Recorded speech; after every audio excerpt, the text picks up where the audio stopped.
Do. I like it.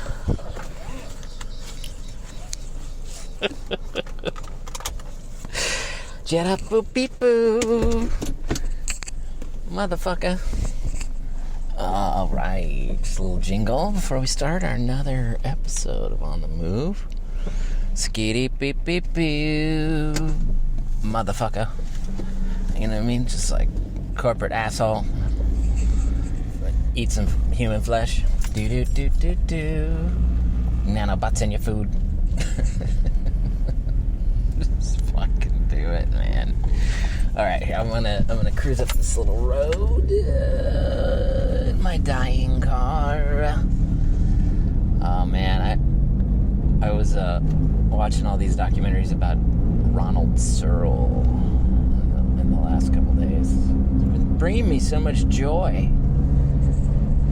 Searle, oh my god, Ronald Searle. Apparently, well, I mean, dude, if you're going to caricature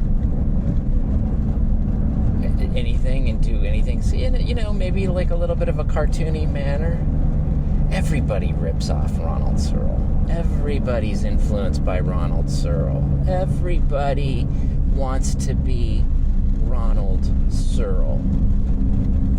You know, that line, that inky, scratchy, shaky, thick, thin, splattery, wiggly little line. That line he does. His shoes, his like super skinny, weird, angular elbows. All the funny expressions, those little pug noses he does. You know, that pose that he can get out of a thing. You know, he's done all the life drawing, he's done all the studies of the human form. He knows how to caricature, you know, like what do you call it, refine and cultivate and reserve, you know, like restrict, what is the word? Cook something down. You know what I'm talking about. Reduce everything to its essence, its simplicity, its character. You know? Make it funny. Make it true. Make it real. Make it resonate. He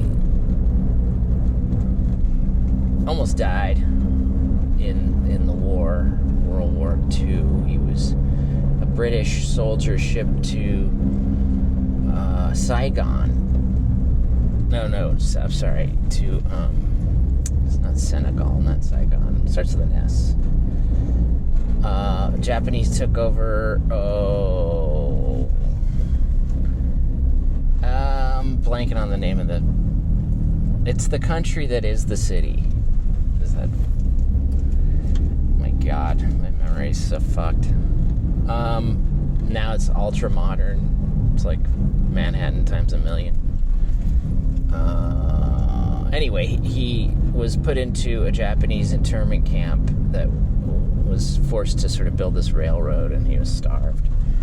And he was in the jungles, and he got dysentery and all kinds of malaria and weird diseases, and they worked him to the bone. They didn't feed him. The soldiers were like,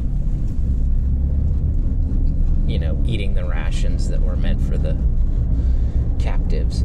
Anyway, so he was like pretty much a slave laborer, prisoner for 4 years, and his buddies, his fellow soldiers and also fellow prisoners, would drag his body out into the sun because he had all these like pustulating wounds and stuff. And while he was there, he was drawing the entire time. Even when he was on death's door, he was like, if he had a little bit of strength left in his body, he would construct a drawing and then hide it, from his captors, so they wouldn't find his drawings, and so they like hid it in bamboo, sealed, And so when he came out of that experience, he had this book that was published of his drawings. And it was, you couldn't take photographs, but it was the only proof or, illustration of what had happened to him and his buddies. But you could tell that kind of colored his approach to art his whole life. That experience of, watching all his, fellow countrymen, cadets that were there die left and right. He people were dying every day. Thousands by the thousands. And he survived it, and he made it out, and he ended up back in England, and he kept drawing, and he kept cartooning, but he did it with this sardonic, sharp, kind of deep wisdom, that was his finishing school. That was his art school, was getting not drafted, but sent overseas and across Asia and all that. And there,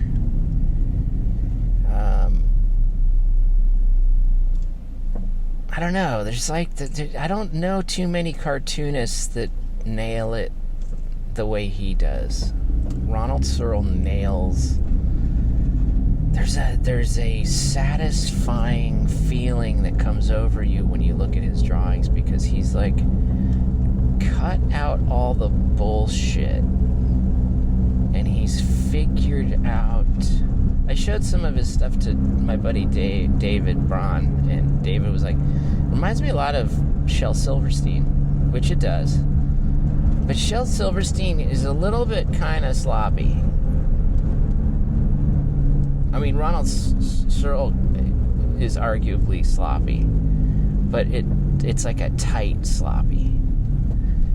There's just not a wasted stroke.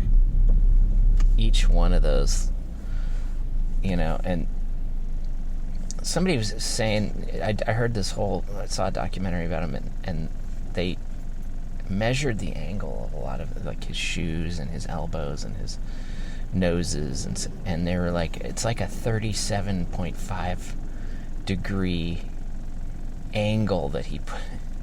Anyway, he has this sort of comfortable angle that he puts in his stuff, and it's pleasing to look at. It's the right amount. It's not too sharp or too big or whatever.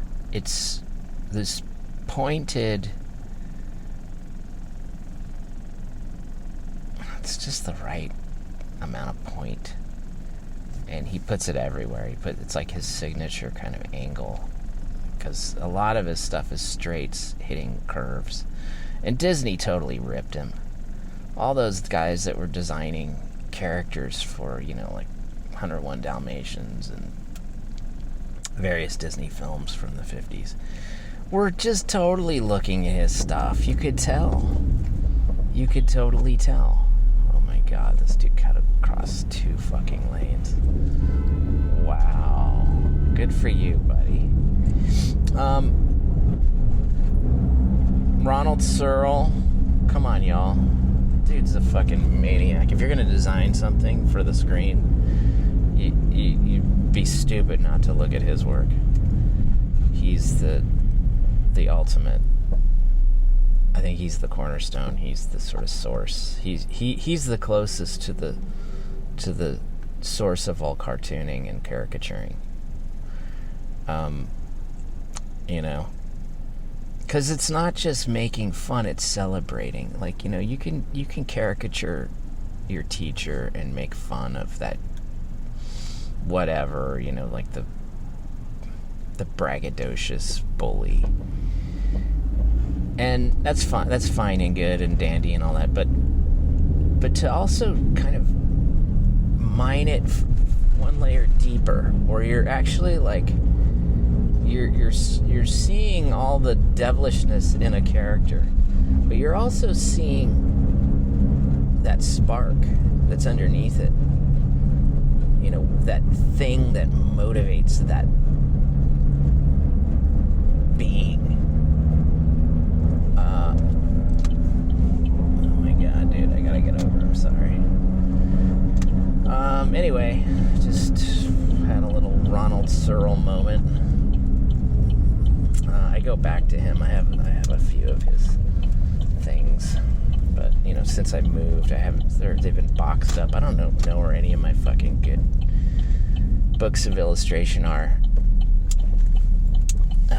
But what you want is to look at some of his stuff from the 40s and 50s, 60s, 70s, and 80s. I especially love all that stuff he did, like in the London. He did a sort of portrait of Paris, portrait of London, portrait of, I think, New York, or the South. He did these kind of tours, like country tour, and then he would just draw, and then they would release his drawings, which is kind of better than his his cartoons are amazing. His single panel cartoons, you see them all over different magazines. I guess Playboy would be a magazine that would probably have some Ronald Searle in there. Adult kind of nudie mags, I guess. Adult magazines from the 50s and the 60s carried Ronald Searle stuff. But his stuff had this intelligence, a little sardonic bite to it, instead of just being salacious or just trying to be shocking or whatever. His stuff is more, I don't know, it tickles you deeply. It's like celebrating the human condition in this deeper way. And I don't know, he can marry a really intelligent, layered idea with a really, really beautifully rendered drawing. And there's all this beautiful imperfection to it.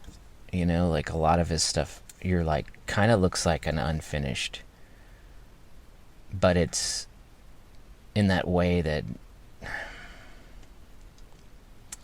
it feels like high art. It feels like it needs to live. They did a giant retrospective of his work in a really famous Paris museum that I guess apparently does not usually do retrospectives of British artists. Usually it's European artists. And so he was heralded throughout Europe and the rest of the world as this kind of like a treasure, just an important artist. And whether you're doing something abstract or you're doing something cartoony or you're just trying to sort of tease out, simplify shapes or whatever, I encourage everybody to look at Ronald Searle, because he's a man, he's got that kind of Ralph Steadman wild kind of, his whatever, his fucking inks are so nice and juicy. And he can draw animals, he can draw humans, he can draw buildings and vehicles, he can draw fucking bridges, he can draw water, he can draw lakes and streams, and he can draw anything. He can draw realistically, he can draw in a really silly, cartoony manner. His stuff is pushed and extreme. It's graphic, it's angular, it's refined, but it's loose, and it's just some of the most beautiful stuff ever, and I think the guy just tuned his instrument really nice and got to a place with his art that, I long to get to a place like that with my art. I would like to touch upon something at that level of genius. That would be amazing, and I think that's why animators and animation in general is very influenced by Ronald Searle. Like, when they were designing, for like Cruella de Vil, which I guess is a Mark Davis design, feels like it's very influenced by Ronald Searle. This, like, if you look at 101 Dalmatians and you look at sort of like the people's shoes and like the sharpness of people's elbows and knees and like how angular and graphic and very, it's not trying to be this creamy three-dimensional thing. It's trying to be like very pleasing in the two dimensions. Let's look like a woodcut or a print. Anyway, Ronald Searle, check him out. He's the fucking man.